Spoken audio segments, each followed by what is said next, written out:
অনেক দিন আগের কথা। গ্রামের নাম ছিল মণিপুর। সেখানকার খুব গরিব পরিবারে বাস করত শরীফ ও তার স্ত্রী এবং তাদের ছোট্ট মেয়ে মেহজাবিন। শরীফ দিনমজুরির কাজ করে সংসার চালাতো। হ্যাঁ গো, ঘরে তো কিছুই নাই। কালকেও মাইয়াটা খালি ভাত খাইছে, আজকে তো ঘরে চালটুকুও নাই।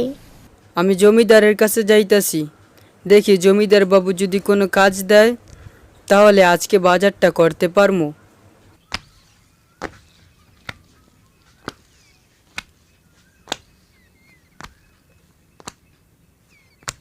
শরীফ জমিদার বাবুর কাছে গিয়ে বলল, জমিদার বাবু, ঘরে তো চাল ডাল কিছুই নেই। আপনি যদি আজকে দিনের জন্য কোনো কাম দিতেন তাহলে অনেক উপকার হইতো। আজকে কর্মচারী একজন আসে নাই, তুই চাইলে আমার দক্ষিণের দিকের ক্ষেতে জল দিতে পারিস। আচ্ছা জমিদার বাবু, আমি তাহলে গেলাম।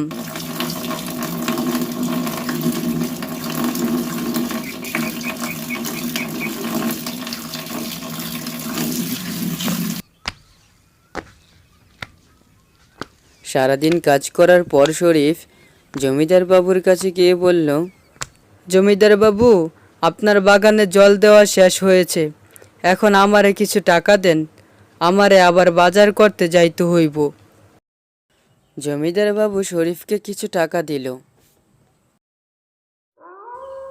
সন্ধ্যার পর শরীফ কিছু চাল ডাল ও সবজি নিয়ে বাড়ি আসলো।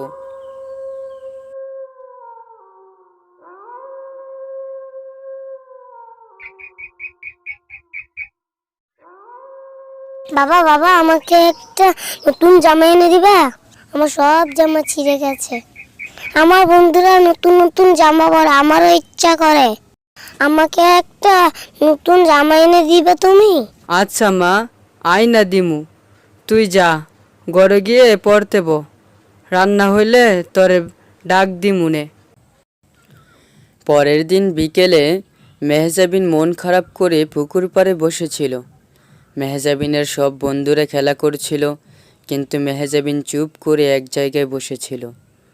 তখনই এক বুড়িমা এসে মেহজাবিনকে বলল, এই যে ছোট্ট মেয়ে, আমাকে একটু সাহায্য করো না। আমার এই পুটলিটা আমার বাসা অবধি পৌঁছে দিয়ে আসবা। আচ্ছা ঠিক আছে ঠাকুমা, আমি তোমার পুটলাটা নিয়ে যাব। তোমার বাসাটা কোন দিকে, আমাকে একটু চিনিয়ে দাও।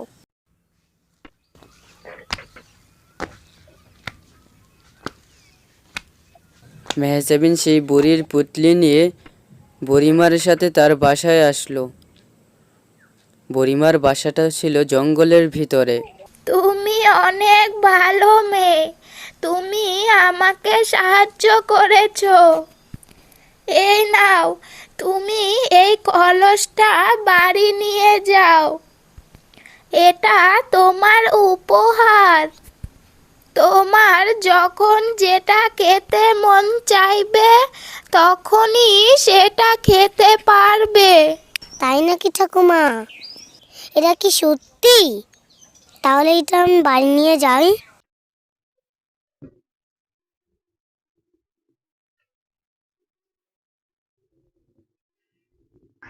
মা মা, একটু তাড়াতাড়ি বাইরে আসো।